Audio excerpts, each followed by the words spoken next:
Hello everyone, welcome to my channel Krishi Valley. In this video lecture we are going to discuss some important multiple choice questions related to the agriculture and allied sciences. So this video is going to be most important video for those aspirants who are preparing for the upcoming agriculture based exams. So let's start the video. लेकिन अगर आप channel पे नए हैं और channel को subscribe नहीं करा है तो चैनल को सब्सक्राइब करके बेल आइकन प्रेस करें. And here we have question first, and the first question is Striga is a root parasite of dash crop, and your options are mustard, mango, tobacco, sorghum. So you can identify easily from this figure. This is the plant, this is that weed which is classified as a root parasite. ठीक है, सो ये जो हमारा plant है that is Striga. ये है Striga का plant. You can see इसके जो फ्लावर्स का कलर है that is purplish pinkish colour of flower. Okay, तो ये है स्ट्रिगा जो कि रूट पैरासाइट है किस क्रॉप का? Mustard, mango, tobacco, sorghum. Correct answer है option number 4 that is sorghum. तो जो सॉर्गम है उसमें बहुत ही इंपॉर्टेंट वीड लगता है that is Striga. Striga is ये एक रूट पैरासाइट है और रूट पैरासाइट भी दो कैटेगरीज के होते हैं, partial root parasite and total root parasite. तो ये जो स्ट्रिगा होता है ये वैसे तो इसका सबसे पहले जो पॉइंट्स हमको याद रखने हैं, इसका कॉमन नाम क्या होता है, कॉमन नेम क्या होता है. तो जो स्ट्रिगा है उसका जो कॉमन नेम है that is which weed, that is which weed. The common name of Striga is witchweed और Striga तो खुद में एक साइंटिफिक नेम है. ओके, फैमिली इसकी उरुबांकेसी है और जो है ये एक तरह का रूट पैरासाइट है. बस इसकी जो कैटेगरी है जैसे टोटल रूट पैरासाइट और सेमी रूट पैरासाइट होते हैं, तो Striga जो है that is our semi root parasite. तो Striga जो है एक सेमी रूट पैरासाइट है और ये कौन कौन से क्रॉप्स में अटैक करता है? Striga मेनली जो है सेमी रूट पैरासाइट है और ये सॉर्गम में लगता है. इसके अलावा जो अदर क्रॉप्स हैं सॉर्गम के अलावा दैट इज़ मेज़ यानी मक्का जो होता है मेज़ में लगता है, सॉर्गम में लगता है. इसके अलावा जो शुगर केन की क्रॉप होती है गन्ना उसमें भी हमारे लग जाता है. And other one is sunflower. तो सनफ्लावर की क्रॉप में भी ये जो विच वीड है स्ट्रिगा ये अटैक करता है. ये क्या करता है क्योंकि एक पैरासाइट है, यू ऑल नो पैरासाइट क्या करते हैं किसी दूसरे लिविंग ऑर्गेनिज्म पे अटैक करते हैं, उनसे अपना न्यूट्रिशन ड्राइव करते हैं और दूसरे जिससे अपना न्यूट्रिशन ड्राइव करे उन वाले प्लांट को या उन वाले लिविंग ऑर्गेनिज्म्स को अफेक्ट करते हैं. So this is all about the Striga. You can easily see this is the figure of the striga. You can easily relate this and easily remember this. Right answer is sorghum. Striga is a root parasite of sorghum. Next question is which atmospheric layer is also known as ozonosphere? Your options are thermosphere, mesosphere, stratosphere, troposphere. So among these options the right answer is stratosphere. Option 3 stratosphere is the right answer. Why so? जो stratosphere layer है you can see this is in this figure, this is the layer of earth atmosphere. So in earth atmosphere जो हमारी अर्थ होती है that is our earth. So हमारे अर्थ के सबसे नज़दीक में सबसे नियरेस्ट जो लेयर है दैट इज़ ट्रोपोस्फेयर. ये हमारी होती है troposphere, that is here troposphere. Okay, after that जो लेयर आती है ट्रोपोस्फेयर के ऊपर जो आती है that is our stratosphere. You can see this is the stratosphere and in between these two stratosphere और troposphere के बीच में एक layer आती है that is known as ozone layer. You all know that is ozone layer. अब ये जो ozone layer है it is more near to stratosphere. वैसे तो ये स्ट्रेटोस्फेयर और ट्रोपोस्फेयर के मिडल में पाई जाती है बट ये बहुत ज़्यादा क्लोज होती है स्ट्रेटोस्फेयर लेयर के. तो तभी हम बोलते हैं कि जो स्ट्रेटोस्फेयर लेयर है वहाँ पे ओजोन मौजूद होती है. दैट इज़ वाई स्ट्रेटोस्फेयर को हम ओजोनोस्फेयर भी बोलते हैं. इसके अलावा जो दूसरी इंपॉर्टेंट लेयर्स हैं जो पाई जाती हैं सबसे नियर अगर पूछा जाए द नियरेस्ट मोस्ट लेयर, सबसे नियरेस्ट लेयर जो होती है हमारी अर्थ के that is troposphere. After troposphere जो हमारी स्ट्रेटोस्फेयर होती है जहाँ पे ओजोन प्रेजेंट होती है इसको हम ओजोनोस्फेयर भी बोलते हैं, जो कि आपका क्वेश्चन है कि ओजोनोस्फेयर कौन है. आफ्टर दैट इन दोनों के बाद आती है mesosphere, then thermosphere and exosphere. Okay, तो यहाँ पे जो करेक्ट आंसर है which atmospheric layer is known as ozonosphere, तो ओजोनोस्फेयर बोला जाता है स्ट्रेटोस्फेयर को, बिकॉज यहाँ पे ओजोन लेयर प्रेजेंट होती है। And you all know what function of ozone layer. Ozone layer का मेनली क्या फंक्शन होता है, it protect us from the UV rays of the sun. तो सन की जो यूवी रेज होती हैं जो कि बहुत ज़्यादा डैमेज कॉज कर सकती हैं हमारे डीएनए को, it can may cause skin cancer, तो ये बहुत ज़्यादा हार्मफुल होती हैं। तो इन डायरेक्ट यूवी रेडिएशन से हमको प्रोटेक्ट करने के लिए ओजोन जो है वो हमारे एटमॉस्फेयर में प्रेजेंट होती है। And this ozone is very important for us because इसके लिए हम एक पूरा डे भी सेलिब्रेट करते हैं, that is known as ozone day. And this is your homework, you have to comment in the comment session कि जो ओजोन डे होता है वो हम कब सेलिब्रेट करते हैं। तो आपका ये होमवर्क है कि आपको बताना है कि जो ओजोन डे होता है, ओजोन दिवस, वो कब आता है। This is your homework. Now we move on next question. Question 3, that is cannibalism is seen in poultry due to the deficiency of. तो कैनिबलिज्म एक तरह की डिसीज़ होती है जो कि पोल्ट्रीज़ में हो जाती है। वो पोल्ट्री में जो होती है उसका कारण क्या है, किसकी कमी के कारण से कैनिबलिज्म होती है। ऑप्शंस हैं calcium, sodium chloride, iron and vitamin C. तो यहाँ पे हम पहले कैनिबलिज्म क्या होता है उसको लेके थोड़ा डिस्कस कर लेते हैं अबाउट इट्स सिम्टम्स। तो इसके जो मेन पहले कॉजेज़ देख लेते हैं कि कॉजेज़ क्या होते हैं इसके, क्यों ये डिसीज़ होती है। एक्चुअल में जो डिसीज़ होती है जब ये होती है तो उसका एक मेन कॉज देखा गया है जब हम ओवर क्राउडिंग कर देते हैं, जब प्रॉपर स्पेस नहीं मेंटेन करता। तो over crowding is one of the reason. जब प्रॉपर स्पेस नहीं मिलता है पोल्ट्री को अपने डेवलपमेंट के लिए, मूवमेंट के लिए, तो उस टाइम पे ये डिसीज़ होना प्रोमिनेंट होती है। और इसके अलावा जो न्यूट्रिशन की कमी होती है, जो प्रॉपर न्यूट्रिशन नहीं मिल पाता है, न्यूट्रिशन या मिनरल्स हो गए, प्रॉपर न्यूट्रिशन और मिनरल्स नहीं मिल पाते हैं, उनकी सप्लाई कम हो जाएगी, तब भी ये प्रॉब्लम हो सकती है।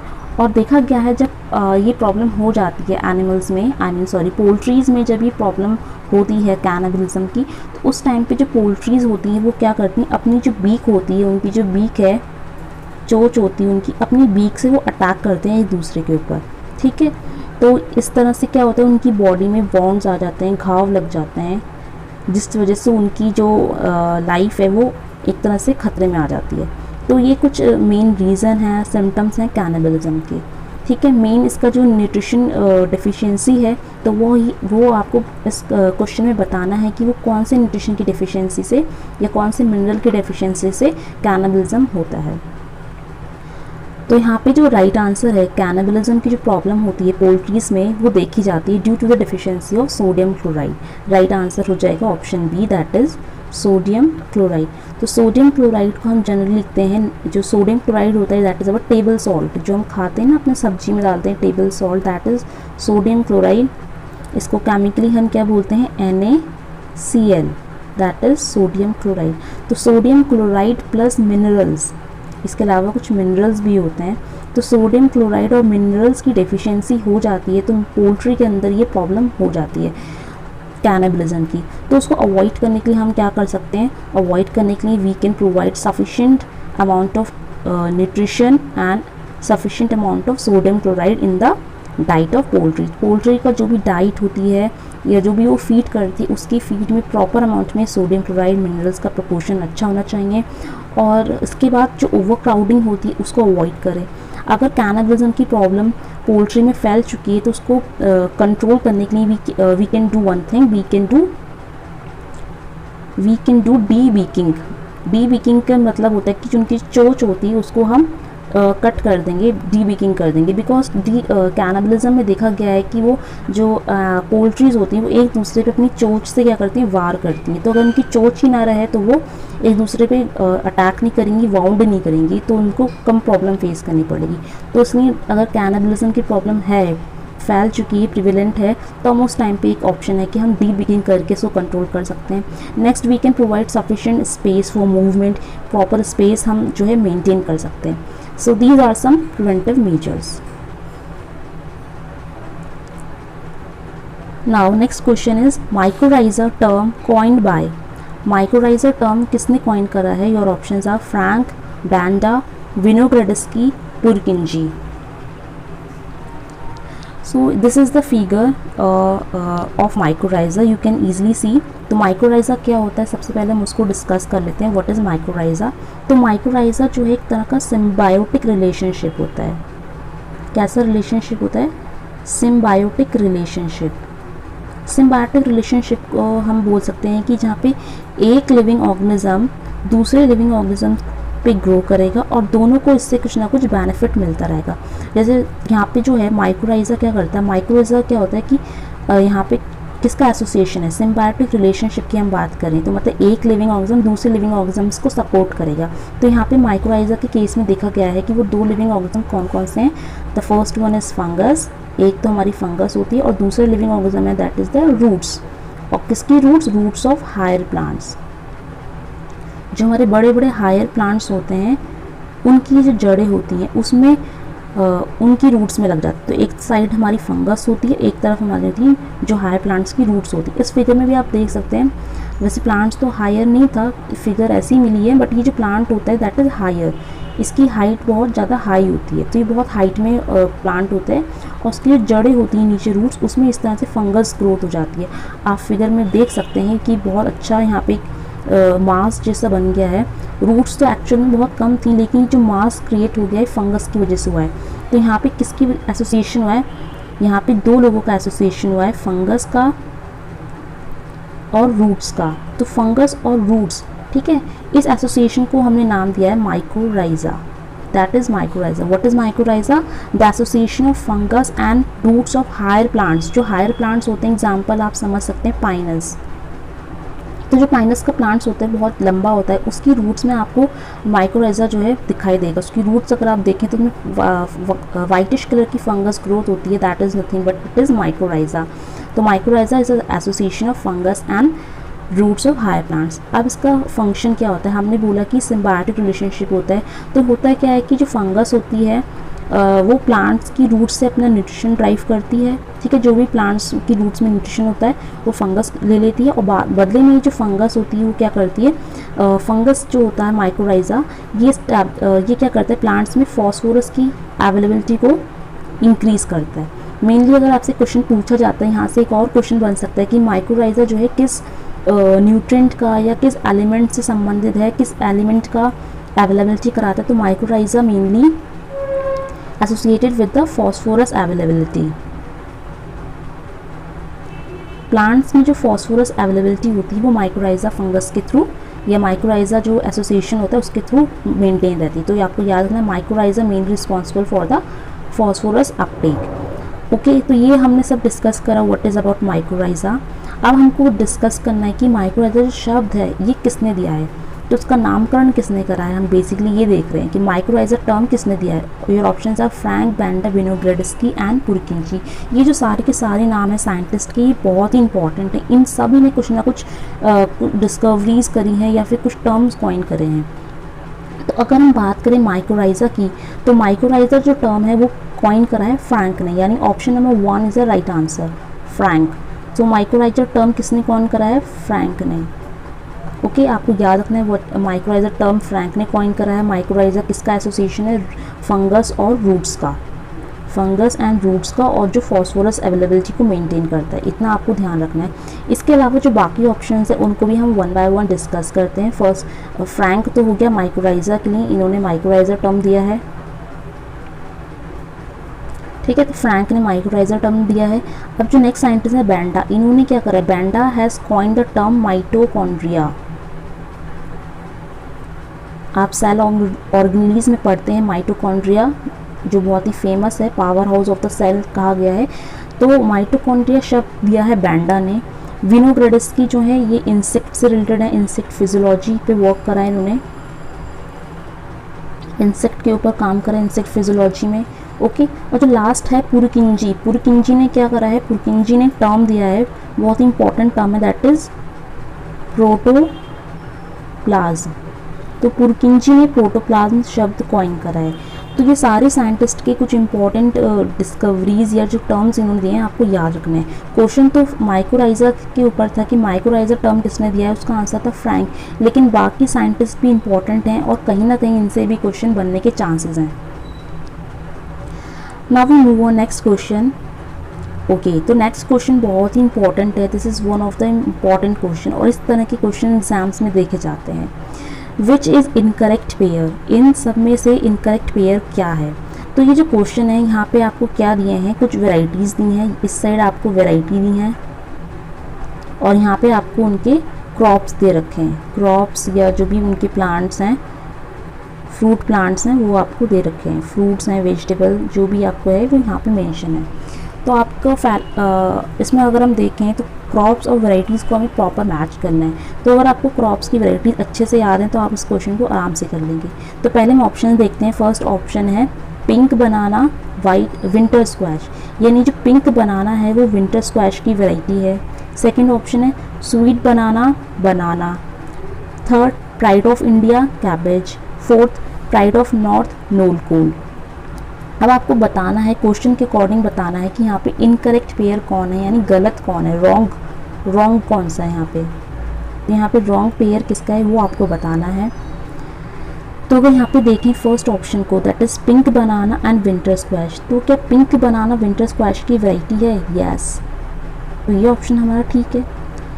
ठीक है, सेकेंड ऑप्शन अगर हम देखें स्वीट बनाना और बनाना, क्या स्वीट बनाना बनाना की वैरायटी है? नो, यहाँ पे स्वीट बनाना की जो वैरायटी है वो बनाना की नहीं है। आप कंफ्यूज हो सकते हैं कि स्वीट बनाना है तो बनाना ही होगा।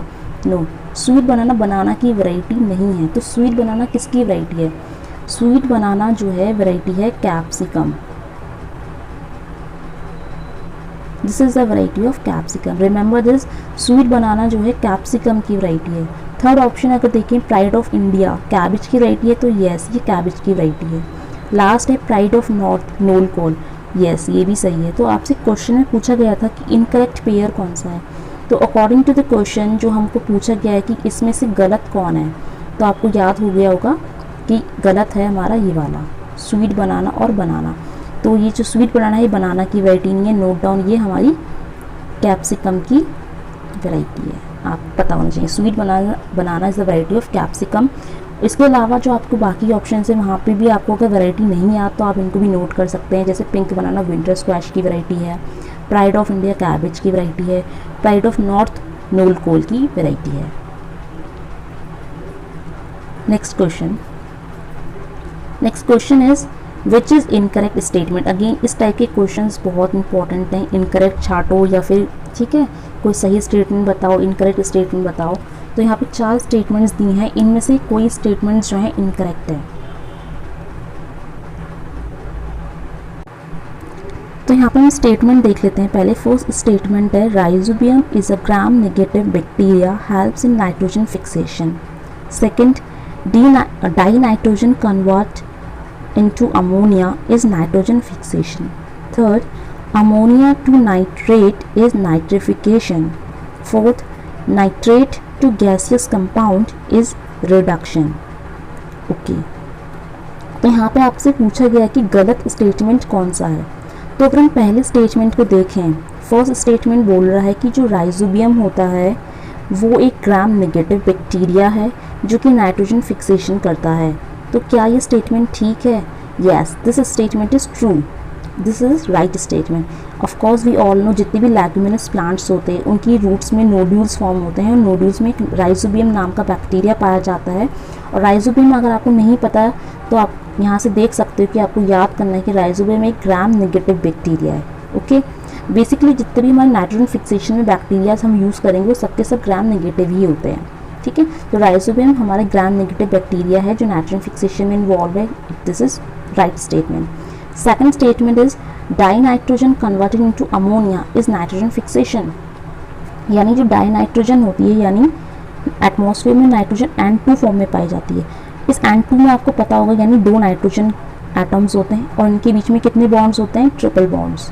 ठीक है, तो एटमॉस्फेयर की जो नाइट्रोजन है वो इस फॉर्म में होती है N2 की फॉर्म में।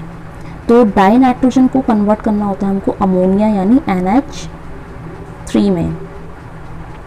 तो डाई नाइट्रोजन को, यानी इस तरह की जो नाइट्रोजन इसमें 3 बॉन्ड्स हैं, इस वाली नाइट्रोजन को डाई नाइट्रोजन को कन्वर्ट करना अमोनिया में, दैट इज अमोनिया में, इसको हम नाइट्रोजन फिक्सेशन बोलते हैं। तो हाँ, इस प्रोसेस को हम नाइट्रोजन फिक्सेशन बोलते हैं। This is the right statement.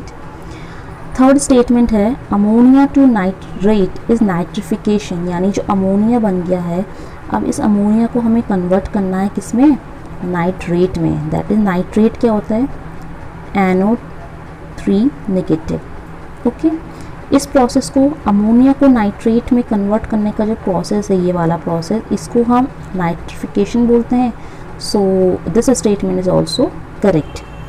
अब चौथी स्टेटमेंट है, वो कह रही है कि नाइट्रेट टू गैसियस कंपाउंड, यानी ये जो नाइट्रेट बन गया है NO3, इस NO3 को अगर हम कन्वर्ट करें गैसियस कंपाउंड, यानी इसमें ये जो नाइट्रोजन है, N2 की नाइट्रोजन ही हमारे एटमॉस्फेयर में प्रेजेंट है, ये N2 वाली नाइट्रोजन हमारे एटमॉस्फेयर में प्रेजेंट है। और यू ऑल नो कि जो N2 होती है कैसी नाइट्रोजन है, गैसियस फॉर्म में है। तो यानी जब नाइट्रेट को गैसियस नाइट्रोजन N2 में कन्वर्ट करते हैं तो उसको हम रिडक्शन बोलते हैं। नो, इसको हम रिडक्शन नहीं बोलते। यानी जो पूछा गया है क्वेश्चन में कि इनकरेक्ट क्या है, तो यही हमारा इनकरेक्ट है। फोर्थ स्टेटमेंट हमारी गलत है। नाइट्रेट को गैसियस कंपाउंड में कन्वर्ट करने का प्रोसीजर को हम रिडक्शन नहीं बोलते। क्या बोलते हैं हम इसको? राइट आंसर होगा डीनाइट्रिफिकेशन, दैट इज डीनाइट्रिफिकेशन। तो बाकी की जो ऊपर की 3 स्टेटमेंट हैं ये सही हैं, यानी राइजोबियम ग्राम नेगेटिव बैक्टीरिया है, नाइट्रोजन फिक्सेशन करता है। अब आपको नाइट्रोजन फिक्सेशन की अगर साइकिल याद हो, पूरी नाइट्रोजन साइकिल अगर आपको याद है, तो आपको हर टर्म्स अच्छे से क्लियर होंगे। तो यहाँ पे हम पहले नाइट्रोजन साइकिल को थोड़ा सा समझ लेते हैं कि नाइट्रोजन साइकिल में एक्चुअली क्या होता है। तो आप सबसे ऊपर देख रहे हैं एटमॉस्फेरिक नाइट्रोजन जो कि N2 है। अभी मैंने आपको बताया कि जो हमारे एटमॉस्फेयर में नाइट्रोजन N2 फॉर्म में होती है, इसका मतलब कि उसके नाइट्रोजन के बीच में ट्रिपल बॉन्ड्स हैं। अब इन 3 बॉन्ड्स को तोड़ के हमको एनर्जी रिलीज़ करना बहुत मुश्किल होता है। तो प्लांट्स क्या करते हैं, इस N2 वाली फॉर्म के नाइट्रोजन को यूज़ नहीं करते। यहाँ से एक क्वेश्चन ऐसे ही बन सकता है कि प्लांट्स नाइट्रोजन को किस फॉर्म में यूज़ करते हैं। तो प्लांट्स नाइट्रोजन को 2 फॉर्म में यूज़ कर सकते हैं, या तो नाइट्राइट्स यानी NO2 नेगेटिव, या फिर नाइट्रेट NO3 नेगेटिव। तो नाइट्राइट्स और नाइट्रेट्स की फॉर्म में ही प्लांट्स नाइट्रोजन को एसिमुलेट कर सकते हैं। एसिमुलेट का मतलब होता है प्लांट्स अपने सिस्टम के लिए यूज़ कर सकते हैं। तो प्लांट्स सिर्फ 2 फॉर्म यूज़ कर सकते हैं, नाइट्रेट एंड नाइट्राइट। इसके अलावा जो N2 वाली नाइट्रोजन है ये एटमॉस्फेयर में बहुत पाई जाती है, पर इसको प्लांट यूज़ एज सच नहीं करते, इसको प्लांट्स किसी दूसरी फॉर्म में कन्वर्ट करते हैं। अब वो हमको कन्वर्जन्स थोड़े देखने पड़ेंगे कि कौन कौन सी फॉर्म्स जो है नाइट्रोजन की प्लांट्स जो है कन्वर्ट करते हैं। तो सबसे पहले हमें देखना है कि जो एटमॉस्फेरिक नाइट्रोजन है दैट इज़ N2, प्लांट्स इसको लेते हैं, अमोनिफिकेशन प्रोसेस करते हैं। अभी हमने पहला स्टेप पढ़ा था अमोनिफिकेशन या फिर नाइट्रोजन फिक्सेशन। तो प्लांट्स क्या करते हैं, N2 को अमोनिया में कन्वर्ट करते हैं, अमोनिया यानी NH3। ओके, इसके अलावा बहुत सारे एनिमल्स भी होते हैं, डिकम्पोजर्स होते हैं, ये भी अमोनिया रिलीज़ करते रहते हैं सॉइल में। ओके, इसके अलावा जो हमारी बिजली कड़कती है, बारिश होती है, लाइटनिंग होती है, थंडर स्टॉर्म होता है, वहाँ से भी कुछ नाइट्रोजन जो है फिक्स हो जाती है, लेकिन बहुत कम अमाउंट में। मोस्ट ऑफ द नाइट्रोजन जो है वो अमोनिफिकेशन के द्वारा ही फिक्स होती है। और ये अमोनिफिकेशन का प्रोसेस कौन करता है? With the help of some micro organisms. कुछ छोटे छोटे माइक्रो ऑर्गेनिजम्स होते हैं, जनरली प्रोकैरियोट्स आर देयर। हमारे कुछ प्रोकैरियोटिक ऑर्गेनिजम्स होते हैं जो कि एटमॉस्फेरिक नाइट्रोजन को फिक्स करके अमोनिया में कन्वर्ट करते हैं। तो हमारा जो पहला स्टेप होता है दैट इज़ अमोनिफिकेशन या फिर नाइट्रोजन फिक्सेशन। उसके बाद हमारा आता है next number 2 that is nitrification. तो पहला स्टेप था हमारा अमोनिफिकेशन, इसके बाद सेकंड है हमारा नाइट्रिफिकेशन। अब नाइट्रिफिकेशन में भी 2 डिविजन्स होते हैं, 2 रिएक्शंस होती हैं। सबसे पहले जो अमोनिया था, N2 से अमोनिया बना, अब ये अमोनिया डिवाइड होगा NO2 नेगेटिव और NO आगे चल के NO3 नेगेटिव में। ठीक है, तो ये जो पहला स्टेप था नाइट्रिफिकेशन का, अमोनिया से नाइट्राइट बनना। ठीक है, यहाँ पे हमारे कुछ नाइट्रीफाइंग बैक्टीरियाज इन्वॉल्व होते हैं। ठीक है, अब ये नाइट्रीफाइंग बैक्टीरिया फर्स्ट स्टेप में भी इन्वॉल्व थे, उसके बाद नाइट्राइट से नाइट्रेट बनने में भी हमारे कुछ नाइट्रीफाइंग बैक्टीरियाज इन्वॉल्व हैं। अब इन बैक्टीरियाज का नाम बहुत इंपॉर्टेंट है, एग्जाम्स में बैक्टीरिया का नाम से भी क्वेश्चन आ जाते हैं। तो नाइट्रिफिकेशन जो हमारा सेकंड स्टेप है उसमें सबसे पहले बनेगा अमोनिया से नाइट्राइट यानी NO2 नेगेटिव। ओके, यहाँ पे होता है कि एक्चुअल में जो अमोनिया होती है यहाँ पे प्लस ऑक्सीजन एटम्स होते हैं। ठीक है, तो यहाँ पे कुछ ऑक्सीजन एटम्स आके इन्वॉल्व होते हैं। इसके अलावा कुछ बैक्टीरियाज हैं, जैसे हमारा most important nitrifying bacteria that is nitrosomonas, nitrosomonas. तो ये इस वाले स्टेप में इन्वॉल्व होता है। अमोनिया से नाइट्राइट्स बनाने के लिए निट्रोसोमोनाज इन्वॉल्व होता है।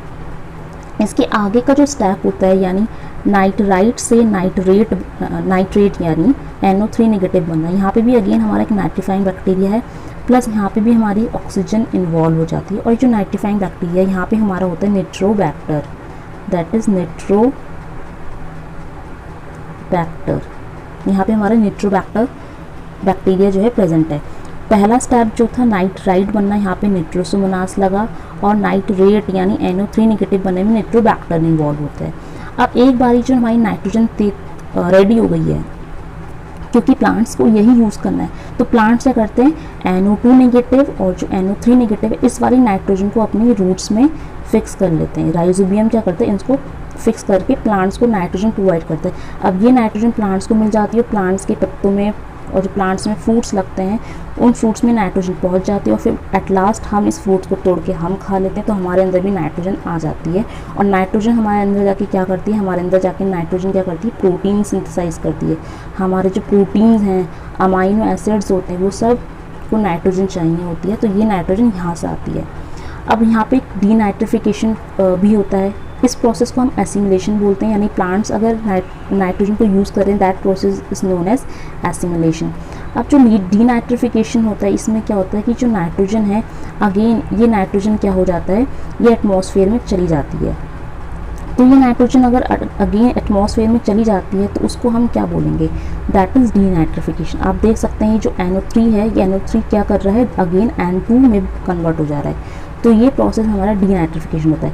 जब NO3 नेगेटिव यानी नाइट्रेट कन्वर्ट हो जाती है एटमॉस्फेयर में गैसियस फॉर्म में N2 में, दैट इज कॉल्ड डीनाइट्रिफिकेशन। और यही आपका क्वेश्चन भी था, यहाँ पे पूछा गया था कि इनकरेक्ट स्टेटमेंट कौन है, तो आपका इनकरेक्ट स्टेटमेंट ये था, ये नाइट्रेट्स यानी NO3 नेगेटिव जब गैसियस कंपाउंड यानी कन्वर्ट हो जाएगी N2 में, उस प्रोसेस को हम डीनाइट्रिफिकेशन बोलते हैं, ना कि रिडक्शन। ओके, तो होप सो आपको ये पूरी नाइट्रोजन साइकिल अच्छे से समझ आ गई होगी। अब आगे चलते हैं नेक्स्ट क्वेश्चन की तरफ। Again which is incorrect pair, आपको बताना है कि इनमें से इनकरेक्ट पेयर कौन है। तो यहाँ पे क्या है, इस क्वेश्चन में डिफरेंट फील्ड या डिफरेंट स्ट्रीम्स हैं, और इन स्ट्रीम से रिलेटेड उनके फादर्स जो होते हैं उनके नाम दिए हैं। तो यहाँ पे है हमारा, जैसे फर्स्ट ऑप्शन है father of ATP cycle. ATP की साइकिल के फादर हैं लिपमन। सेकंड ऑप्शन है father of crop rotation, Norfolk. Third father of organic farming, Albert Howard. Fourth है हमारा फादर ऑफ बॉटनी, एरिस्टोटल।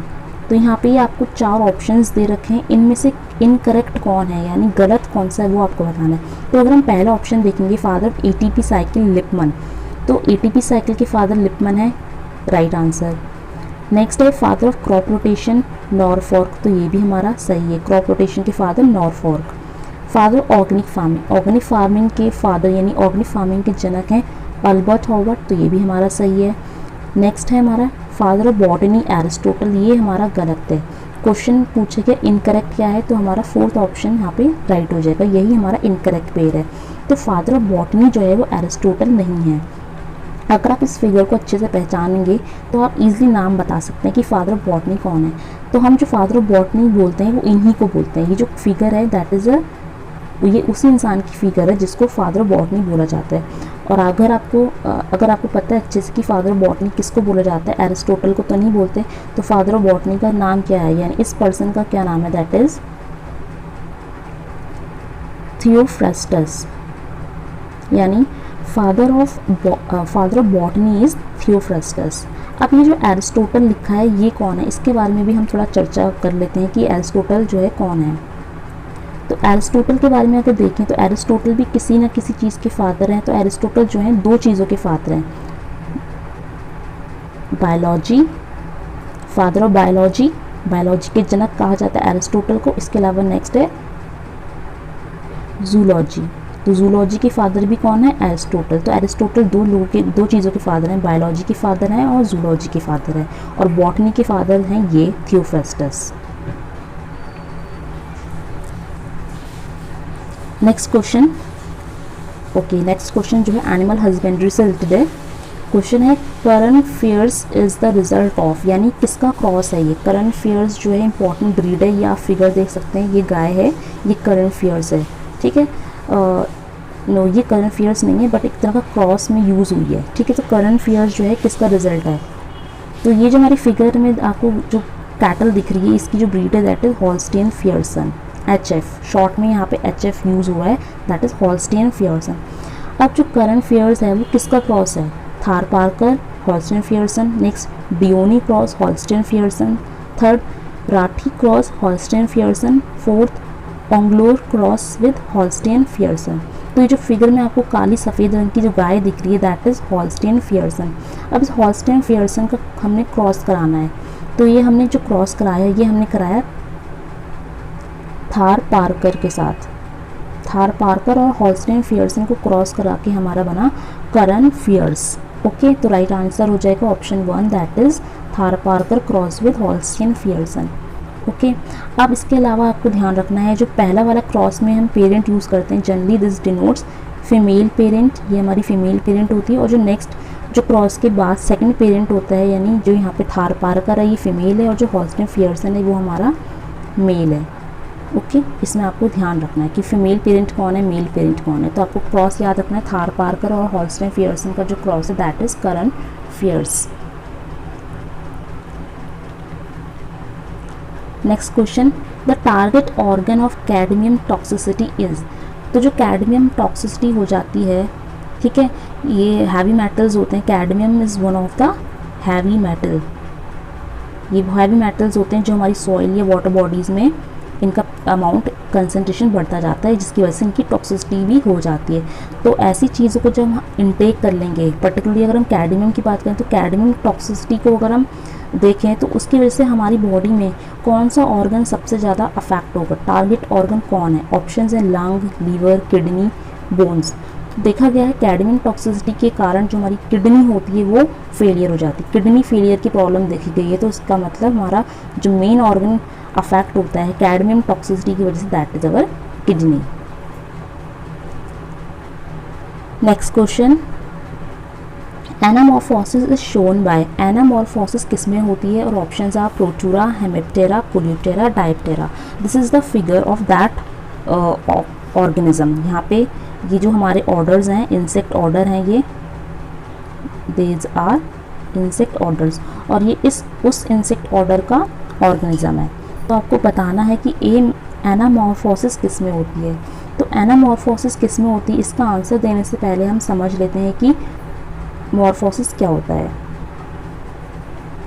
तो मॉर्फोसिस क्या होता है,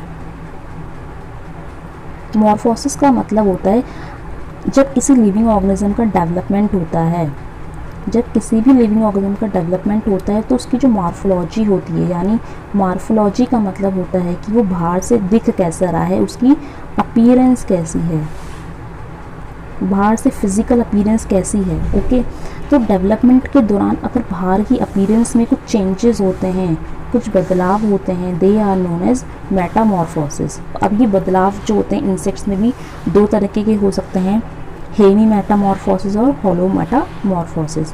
ठीक है, हेमी मेटामॉर्फोसिस में क्या होता है, तो हमने देखा जो मेटामॉर्फोसिस होती है वो दो प्रकार की होती है, hemi metamorphosis and holo metamorphosis. और एक और कैटेगरी बनती है हमारी ए मेटामॉर्फोसिस या फिर जो यहाँ पे लिखा है एनामॉर्फोसिस, ये वाली कैटेगरी। तीन कैटेगरीज होती हैं। ठीक है, हेमी मेटामॉर्फोसिस में क्या होता है, जो डेवलपमेंट के दौरान चेंजेस होते हैं, इसमें हमारी एग, निम्फ और अडल्ट बनता है। जबकि जो हॉलो मेटामॉर्फोसिस होती है उसमें हमारा एग से शुरुआत होगी, egg, larva, pupa, then adult. और जो एनामॉर्फोसिस होती है इसमें कोई भी चेंजेस देखने को नहीं मिलता। तो आपको क्वेश्चन में यही बताना है कि एनामॉर्फोसिस किस में होती है। ओके, तो यहाँ पे जो राइट आंसर होगा ऑप्शन नंबर 1 दैट इज प्रोटूरा। ठीक है, तो हमारे एनामॉर्फोसिस जो होती है वो प्रोटूरा में होती है, और ये जो फिगर है प्रोटूरा का फिगर है, this is yellow insect is Protura. अब आपको ध्यान रखना है जो एनामॉर्फोसिस होती है यानी किसी भी तरह का मॉर्फोलॉजी में चेंजेस नहीं आ रहे, इसको हम बोलेंगे एनामॉर्फोसिस। और एक तो ये प्रोटूरा में होती है, इसके अलावा दो ही ऑर्डर हैं पूरी एंटोमोलॉजी में, अगर आप देखें सिर्फ 2 ही ऑर्डर होते हैं जहाँ पे एनामॉर्फोसिस होती है। एक तो हमारा है प्रोटूरा जो कि ऑप्शन है, इसके अलावा दूसरा हमारा जो ग्रुप है, एक इंसेक्ट ऑर्डर हमारा प्रोटूरा हो गया, दूसरा इंसेक्ट ऑर्डर है हमारा थाईसैनुरा।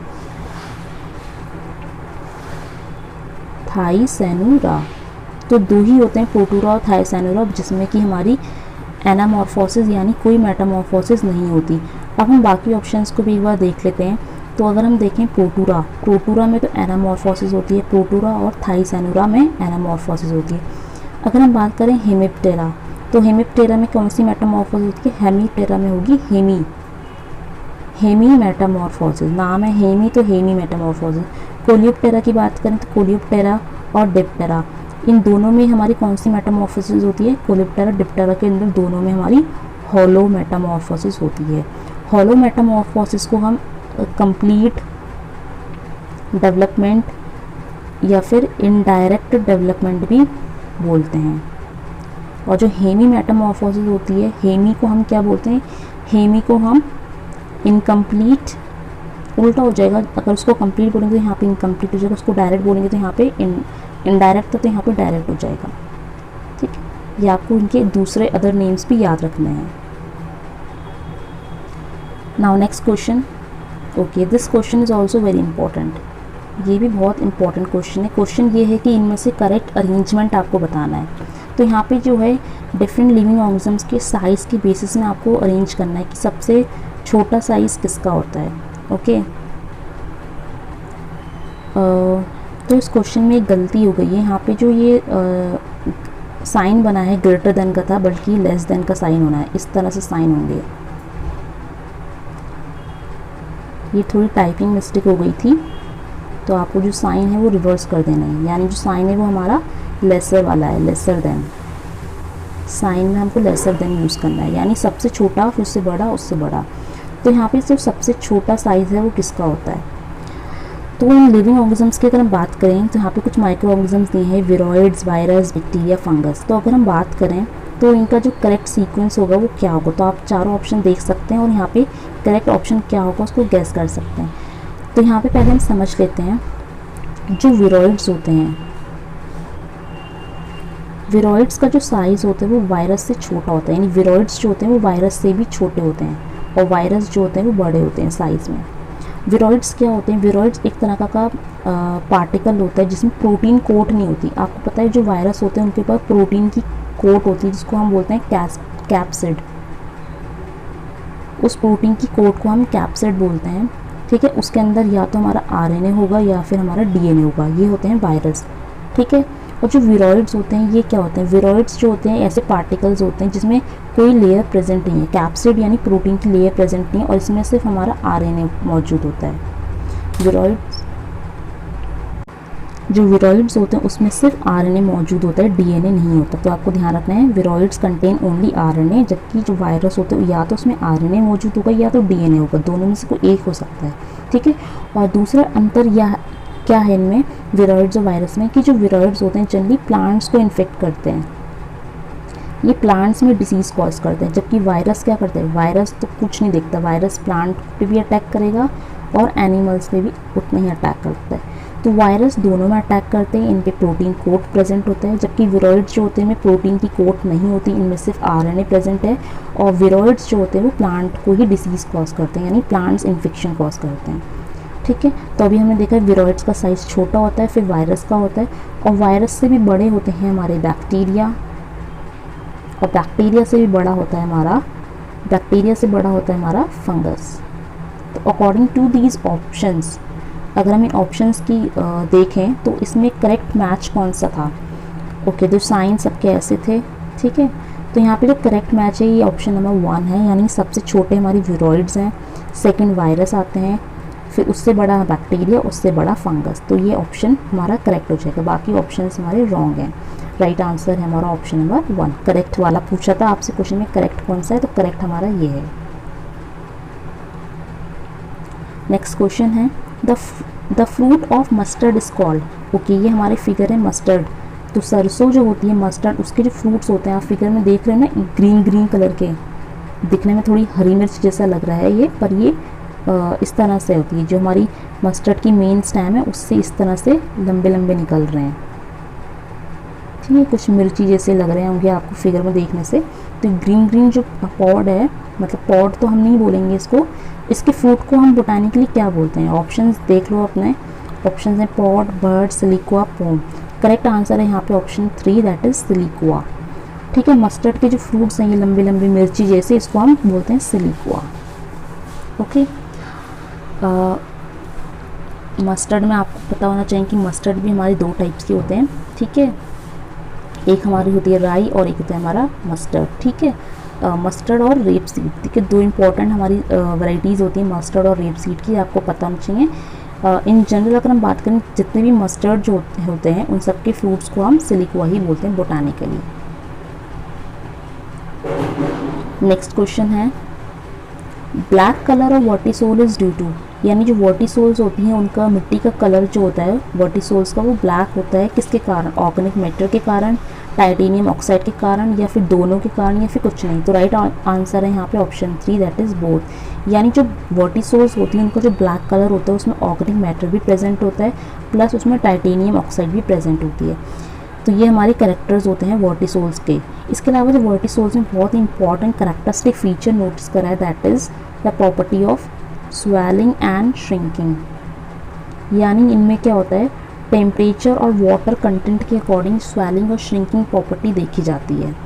तो ये स्वेलिंग और श्रिंकिंग वर्टिसोल से रिलेटेड एक बहुत इंपॉर्टेंट फीचर है।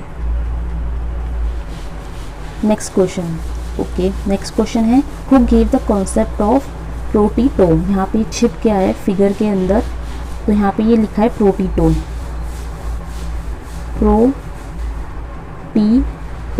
प्रोटीटो का कॉन्सेप्ट किसने दिया? तो फिगर में आलू बने हैं तो आपको समझ आएगा कि प्रोटीटो का कॉन्सेप्ट जो है वो आलू यानी पोटैटो से रिलेटेड है, तभी हम इसको प्रोटीटो बोल रहे हैं। अब ये प्रोटीटो का कॉन्सेप्ट था क्या, बेसिकली किसने दिया वो तो हम देखेंगे, पर ये था क्या? प्रोटीटो एक ऐसा कॉन्सेप्ट जिसमें हमने प्रोटीन रिच पोटैटो तैयार करने थे। कैसा पोटैटो बनाना था? Protein rich, protein enrich potato varieties, ठीक है। तो ये पोटैटो रिच बनाने का जो कॉन्सेप्ट था वो किसने दिया, वही आपका क्वेश्चन है, ठीक है। तो प्रोटीटो का कॉन्सेप्ट दिया है, दैट इज ऑप्शन हैं आपके इंगो पोट्राइकस, नीतीश कुमार, सिंचा ब्लास, आशीष दत्त। तो यहाँ पे जो राइट आंसर है that is our Ashish Datta. तो option 4 Ashish Datta is the right answer. Who gave the concept of protato? Ashish Datta gave the concept of protato. Okay, next question है आपका, tea budding also referred as. जो टी बडिंग होती है आपको पता है डिफरेंट टाइप्स की बडिंग होती हैं। बडिंग क्या होता है वो भी हम डिस्कस करेंगे, पर आपको बताना है कि टी बडिंग का दूसरा नाम क्या है। ऑप्शन है shield budding, patch budding, ring budding या नन। तो इसका ऑप्शन 4 तो होगा नहीं, नन तो है नहीं, यानी इन तीनों में से कोई राइट आंसर होगा। तो पहले हम बडिंग को डिस्कस करते हैं, व्हाट इज़ बडिंग। इस फिगर की हेल्प से हम समझते हैं डिफरेंट टाइप्स की बडिंग को। तो बडिंग की अगर हम बात करें तो बडिंग में हम क्या करते हैं, एक दो चीज़ होती है, हमारा होता है साइन, एक होता है हमारा रूट स्टॉक। रूट स्टॉक को हम क्या करते हैं, साइन का कुछ डिज़ायर्ड पार्ट हम लेंगे, यानी स्टेम है उसका कुछ एक बर्ड हम लेके रूट स्टॉक पे, जो रूट्स स्टॉक होते हैं वो ज़मीन पे लगा होता है जहाँ से रूट्स का डेवलपमेंट होगा, उस रूट स्टॉक के ऊपर हम लगा देंगे और इसको हम बोलते हैं budding, that is called budding. अब बडिंग भी अलग अलग टाइप्स की होती हैं, ठीक है। जैसे यहाँ पे ऑप्शन आपसे क्वेश्चन पूछ रहे टी बडिंग का दूसरा नाम क्या है, तो टी बडिंग के अगर आप फिगर दिखाओ तो ये जो फिगर है ये टी बडिंग से रिलेटेड देख सकते हैं आप, इसको टी बडिंग क्यों बोलते हैं। पर पहले हम डिस्कस करते हैं फर्स्ट फिगर को, जो है हमारी रिंग बडिंग। ये जो फर्स्ट फिगर है ये हमारी रिंग बडिंग को शो कर रही है, that is about ring budding. अब रिंग बडिंग में क्या होता है, रिंग बडिंग में हम जो साइन होता है उसकी चिप, उसकी जो बर्ड है, यानी जहाँ पे बर्ड लगी है ग्रीन ग्रीन जो आप देख रहे हैं दैट इज़ बर्ड, इसको हम रिंग फॉर्म में अलग करते हैं, दूसरे रूट स्टॉक में लगा देते हैं। रिंग बडिंग जब भी हम करते हैं, आपको एक ध्यान में रखने वाली बात यह है कि जब भी हम रिंग बडिंग करते हैं प्लांट्स में, वहाँ पे हम पॉलीथीन टेप का या पॉलीथीन स्ट्रिप्स का यूज़ नहीं करते। आप देख सकते हैं फिगर में भी कि यहाँ पे जब हमने रिंग शेप की बर्ड को कट करके दूसरे एक रूट स्टॉक में लगा दिया, तो वहाँ पे हम साइड में पॉलीथीन रैप नहीं करते। ये है रिंग बडिंग। अब दूसरी फिगर देखते हैं हम। दूसरी जो फिगर है, ये वाली फिगर, ये हमारी है टी बडिंग की। This is about T budding. इसको टी बडिंग क्यों बोला गया है? अब देखो यहाँ पे हमारा क्या है, ये जो डार्क ब्राउन है ये हमारा साइन है और ये हमारा रूट स्टॉक होता है। आपको पता है जब भी हम साइन में से कोई बर्ड लेंगे तो उसमें साइन का कुछ पोर्शन कट करेंगे, उसमें ग्रीन कलर की बर्ड तो होगी। अब इसको हम कट करके रूट स्टॉक पे लगाते हैं। इसको हम टी बडिंग इसलिए बोलते हैं क्योंकि यहाँ पे जो हमारा रूट स्टॉक होता है उसमें हम एक टी शेप का, जो इंग्लिश अल्फ़ाबेट है टी, उस शेप का कट लगाते हैं। तो जब हम टी शेप का कट लगाते हैं तो होता क्या है कि ये इस तरह से खुल जाता है, ठीक है। तो इसके अंदर हम इसको इंसर्ट कर देंगे। जो हमारी साइन से हमने पार्ट लिया है बर्ड का, उसको हम इसके अंदर इंसर्ट करेंगे। क्योंकि हम रूट स्टॉक पे, ये हमारा रूट स्टॉक है, इसको रूट स्टॉक या फिर सिंपल स्टॉक के नाम से भी हम जानते हैं। तो रूट स्टॉक पे जो हम कट लगाते हैं वो टी शेप का होता है, तभी इसका नाम पड़ा टी बडिंग। लेकिन अगर हम साइन की बात करें, ये हमारा साइन है जहाँ से हम बर्ड निकाल रहे हैं, जिस जगह से हम बर्ड निकालेंगे, ये तो हमारा रूट स्टॉक है, यह सपोज हमारा साइन है जिसमें से हम बर्ड निकालेंगे। वो जो हम बर्ड निकालते हैं वो हम शील्ड शेप में निकालते हैं, यानी यहाँ पे कोई बर्ड है उसको हम इस तरह की शेप में निकालेंगे, शील्ड शेप में, तभी हम इसको शील्ड बडिंग भी बोलते हैं। तो आपको पता चल गया राइट आंसर है option 1, shield budding. Shield shape कैसे होती है? जैसे नाव होती है हमारी बोट, जैसे बोट होती है ना हमारी नाव, इस तरह से, इस तरह की शेप को हम शील्ड शेप या बोट शेप के नाम से जानते हैं। तो बोट बडिंग तो हम इसको बोल रहे नहीं, इसको बोल नहीं सकते थे, नाम थोड़ा जच नहीं रहा था। शील्ड बडिंग बहुत अच्छा लग रहा है सुनने में, तो टी बडिंग का दूसरा नाम शील्ड बडिंग भी होता है। टी बडिंग इसलिए बोलते हैं क्योंकि रूट स्टॉक पे हम टी शेप का कट लगाते हैं, और शील्ड बडिंग इसलिए बोलते हैं क्योंकि साइन पे हम एक बोट, एक शील्ड शेप का कट लगाते हैं। ओके, इसके अलावा एक हमारी लास्ट फिगर और बचती है। तो राइट आंसर तो आपने नोट कर ही लिया है, T budding also known as shield budding. इसके अलावा जो नीचे वाली जो फिगर है आप देख रहे हैं, ये हमारी है पैच बडिंग की। That is our patch budding. Patch budding में आप देख सकते हैं कि हम एक जो साइन होता है हमारा, उससे हम एक रेक्टेंगल शेप का, रेक्टेंगल या स्क्वायर शेप का पैच अलग करके दूसरे रूट स्टॉक में हम ज्वाइन कर देते हैं। अब इन तीनों बडिंग में कॉमन चीज़ क्या है? जो रिंग बडिंग थी हमारी, रिंग बडिंग में हम पॉलीथीन का यूज़ नहीं करते, आपको ध्यान रखना है। ये जो है टी बडिंग, इसमें हम पॉलीथीन का यूज़ करते हैं। पैच बडिंग में भी हम पॉलीथीन का यूज़ करते हैं। ओके, तो ध्यान रखना है आपको।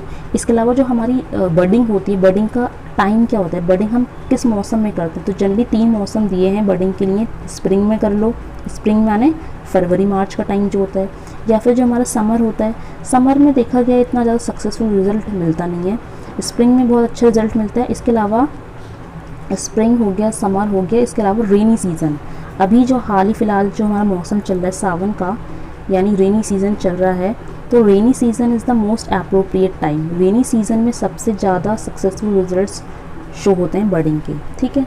अब कौन सी बडिंग हम किस क्रॉप में करते हैं, कभी कभार यहीं से भी क्वेश्चन हमारे बन सकते हैं। तो हम यहाँ देख लेते हैं। सबसे इम्पॉर्टेंट जो क्वेश्चन है वो हमारा टी बडिंग को लेके था। टी बडिंग को शील्ड बडिंग भी बोलते हैं, और ये हम किस क्रॉप में करते हैं, यानी टी बडिंग या शील्ड बडिंग हम कौन कौन से क्रॉप्स में करते हैं, आपको पता होना चाहिए। ये हम करते हैं, सबसे ज़्यादा जो प्रॉफिटेबल रिजल्ट्स आते हैं वो हमको आते हैं रोज़ में टी बडिंग होती है। इसके अलावा एप्पल्स, ये हमारे मोस्ट प्रॉफिटेबल रिजल्ट हैं, ठीक है। पैच बडिंग हम कहाँ करते हैं? पैच बडिंग का सबसे प्रॉफिटेबल रिजल्ट आता है आंवला और जैक फ्रूट, कटहल जिसको बोलते हैं, ठीक है। रिंग बडिंग हम बहुत सारे क्रॉप्स में करते हैं, जैसे हम कर सकते हैं इसको ग्रेप्स में भी करते हैं, अंगूर हो गया, ग्रेप्स में करते हैं रिंग बडिंग, ठीक है। रिंग बडिंग हम यहाँ पे करते हैं, ग्रेप्स में करते हैं। इसके अलावा जो प्लम होते हैं हमारे, प्लम, पीच, इसमें भी हम रिंग बडिंग करते हैं। इसके अलावा बहुत सारी टाइप की बडिंग होती है हमारी, ठीक है। तो ये थे हमारे कुछ इम्पोर्टेंट टाइप्स ऑफ बडिंग के क्वेश्चंस, ठीक है। तो आपको बडिंग्स में आपको याद रखना टाइम ऑफ बडिंग और किस फ्रूट क्रॉप में कौन सी बडिंग होती है और किस बडिंग का क्या क्या नाम है, आपको ध्यान रखना है।